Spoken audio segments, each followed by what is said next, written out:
Hello my YouTube family, कैसे हैं आप सभी। आई होप कि मेरी प्यारी सी यूट्यूब फैमिली खूब मज़े में होगी, खूब एंजॉय कर रही होगी।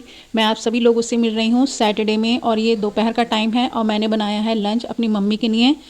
तो मम्मी की तबीयत बिल्कुल ठीक नहीं चल रही है, बहुत ज़्यादा स्ट्रेस का टाइम चल रहा है हमारे घर में।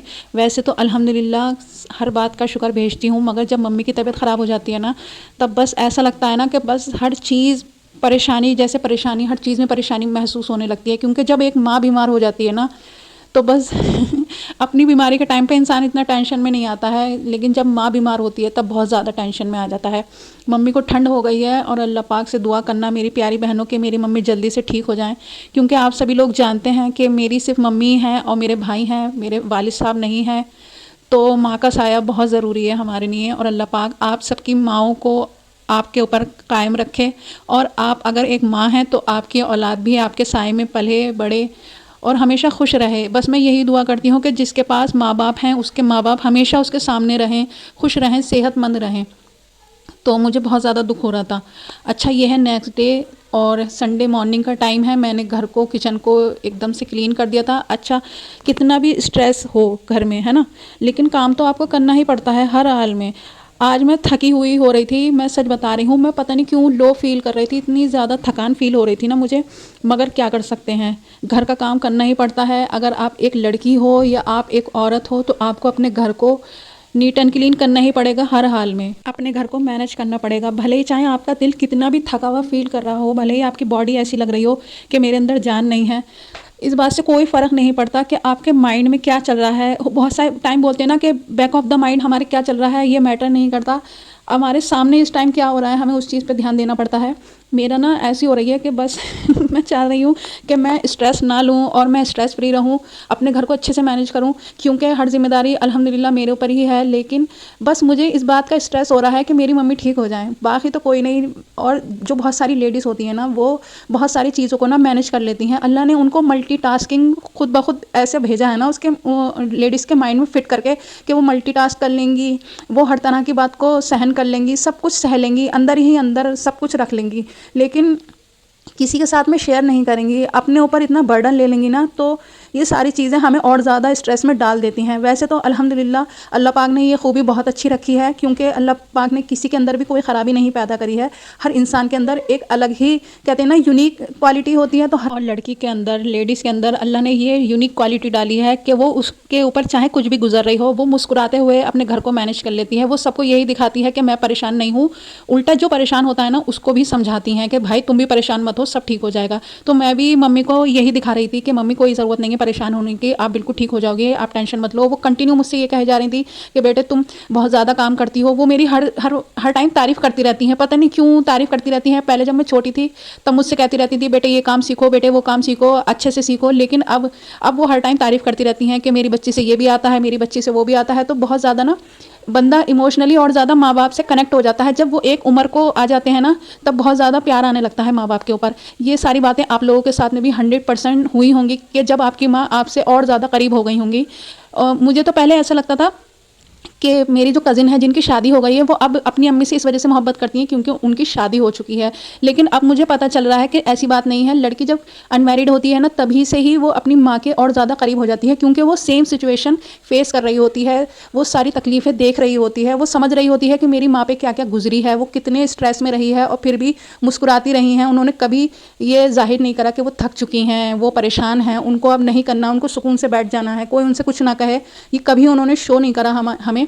इसलिए आज हम वो तकलीफ़ समझ पा रहे हैं। तो मैं अपनी बहुत सारी बहनों की जो तकलीफ़ होती है ना समझ पाती हूँ, जो मैरिड हैं बहुत ज़्यादा, मैं उनकी इस बात को समझ पाती हूँ कि उनके दिल पे क्या गुजरती है। एक तो वो मैरिड हो चुकी हैं, ससुराल में कोई उनका ख्याल कर रहा है नहीं कर रहा है, अपने घर में जब होती है ना, मतलब अपने माँ बाप के पास, तो माँ तो देखो बहुत फिक्र करती है, बच्चे का चेहरा देखते के साथ ही बता देती है कि तुम्हें कुछ बात कह दी गई है क्या, तुम्हें किसी बात से तकलीफ हुई है, खाना खा लो, पानी पी लो, चाय पी लो, मतलब हर चीज़ की फिक्र करती है। लेकिन जब वो दूसरे घर चली जाती है तब उसको ना खुद ही जिम्मेदार बनना पड़ता है, अपनी हर चीज़ का ख्याल रखना पड़ता है, और हर छोटी से छोटी बात पे, मतलब बहुत ही छोटी से छोटी बात पे उसको सुना दिया जाता है।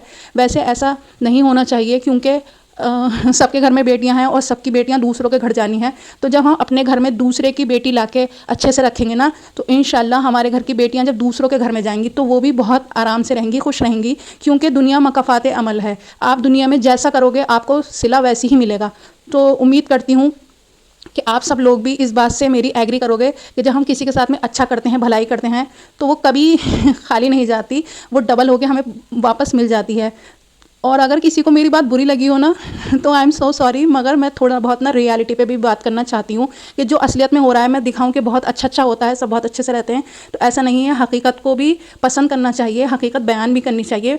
आपको अपने सच को रखना चाहिए दूसरों के सामने, भले ही सच कितना भी कड़वा हो। आदमी ये तो कहेगा कि भाई ऐसा कह दिया, ये नहीं कहेगा कि भाई झूठ बोल के निकल गई ये बंदी, इसने तो बस मीठा ही मीठा बोला, अच्छी अच्छी बातें करी। मैंने भाई के लिए बना लिया था मटर पनीर, और मैंने बनाई थी रोटी, क्योंकि भाई को ही बना के देनी थी। तो मॉर्निंग का टाइम इतना हैट्रिक टाइम होता है ना, आपको घर को भी साफ़ करना होता है, आपको कपड़े वॉश भी करने होते हैं, प्लस आपको लंच और लंच की तैयारी करनी होती है और ब्रेकफास्ट की तैयारी करनी होती है। अगर आपके घर में से कोई जॉब पे जा रहा होता है तो मैंने ना रात में ही मटर को छील के रख दिया था, ताकि सुबह में ना मुझे कोई भी परेशानी नहीं हो। रात को ही पूछ लेना चाहिए कि आपको आपके घर में से जो भी बंदा जॉब पे जा रहा है तो उसको लंच लेके जाना है, तो वो लंच में क्या ले जाना चाहता है, और ब्रेकफास्ट में भी जो बंदा जो खाना चाहता हो ना, तो मेरी प्यारी अपी आप उनसे ना रात में ही पूछ लिया करें, क्योंकि देखो अपने कामों को जितना आसान करेंगे ना उतना ही अच्छा होगा। अब देखें, मैं किचन में खड़ी हुई थी, मुझे चाय बनानी थी, तो मैंने दूध निकाल लिया फ्रिज में से, क्योंकि ये एक दिन पुराना हो चुका था। अच्छा, दूध पे मलाई जब भी अच्छी मोटी गाढ़ी जब भी आती है, जब वो एक पूरा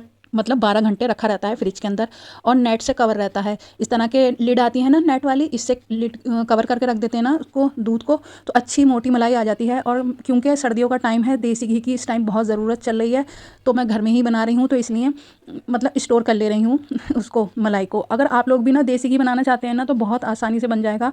अगर आप लोगों से नहीं आता हो ना तो आप लोग मेरे चैनल पे जाके देख भी सकते हैं, मैंने उसकी वीडियो शेयर की है फुल कंप्लीट। और यहाँ पे मैंने बना ली थी चाय। अच्छा, मैं बीच बीच में ना चूल्हे को साफ़ करती रहती हूँ, उसके बाद में फिर गंदा हो जाता है, मैं फिर साफ़ कर देती हूँ। इस तरह से देखें, जब हम किचन में खड़े हुए हैं ना तो अपनी चीज़ों को साफ़ करते रहना चाहिए। सुबह में तो हम साफ़ करते ही हैं, लेकिन जब हम किचन में खड़े रहते हैं ना तो हमें मल्टीटास्किंग करनी चाहिए। अपने किचन को हैंड टू हैंड साफ़ कर देना चाहिए, स्लैब को साफ़ कर देना चाहिए, चूल्हे को साफ़ कर देना चाहिए, जितने भी डब्बे वगैरह होते हैं ना उन पे भी एक साफ़ कपड़ा लगा देना चाहिए। इससे क्या होता है ना, आपका किचन हमेशा नीट एंड क्लीन बना रहता है। सिंक को भी वॉश करते रहना चाहिए बार बार, और कोई एक भी बर्तन इकट्ठा हो जाए ना हैंड टू हैंड वॉश करके रख दें, क्योंकि जितना कम हम अपने कंधों पे वो डालेंगे ना बोझ, उतना अच्छा होगा। अब हम सिंक भरते रहेंगे बर्तनों से, और फिर जब हम खड़े होंगे ना तो फिर हमारी हिम्मत टूटेगी कि अल्लाह इतने बहुत सारे बर्तन। लेकिन एक बर्तन को वॉश करने में, 2 बर्तन को वॉश करने में कुछ भी नहीं टाइम जाएगा, 2-4 मिनट में आपका जो है ना एकदम से सिंक क्लियर हो जाएगा। और गंदे बर्तन रखना ना मेरी अपनी बहुत बड़ी नेस्ती की बात है, तो कोशिश यही किया करें। वैसे तो ठंड का टाइम है पानी में हाथ डालते में रूह काँप रही है, लेकिन जब हम किचन में आ ही गए हैं, पानी का हमने थोड़ा बहुत यूज़ कर ही लिया है, तो सही से ही इस्तेमाल कर लिया जाए। हाथ तो वैसे भी ठंडे हो चुके हैं। अच्छा, ऐसा नहीं है कि मुझे सर्दी नहीं लगती मैं भी कोई लोहे की बनी हुई नहीं हूँ, मुझे भी सर्दी लगती है। इसी वजह से मैं मल्टीटास्किंग करती हूँ। मैं जब भी किचन में आती हूँ 1-2 काम बढ़ती कर लेती हूँ। जब मैं बर्तन वॉश कर रही होती हूँ तो कोई ना कोई सा कंटेनर, डब्बा, कुछ भी मैं वॉश कर देती हूँ, ताकि मेरे किचन के सारे जितने भी कंटेनर हैं वो साफ़ रहें। और मैं उम्मीद करती हूँ कि आज का व्लॉग आप सभी लोगों को पसंद आया होगा, और मैं करूँगी अपने व्लॉग का यहीं पर एंड। व्लॉग थोड़ा भी पसंद आया हो तो प्लीज़ चैनल को सब्सक्राइब कर लेना। अगर आप लोग मेरे चैनल पे न्यू हैं और मेरे चैनल को सब्सक्राइब कर रख चुके हैं तो दिल से बहुत बहुत शुक्रिया। व्लॉग थोड़ा भी पसंद आया हो तो मेरी प्यारी सिस्टर मेरे चैनल को ज़रूर सब्सक्राइब कर लेना, वीडियो को लाइक कर देना, कमेंट करके मुझे ज़रूर बताना कि आज का व्लॉग आप सभी को कैसा लगा। अपना बहुत ख्याल रखना, फिर मिलती हूँ एक न्यू व्लॉग में, तब तक के लिए bye bye and take care.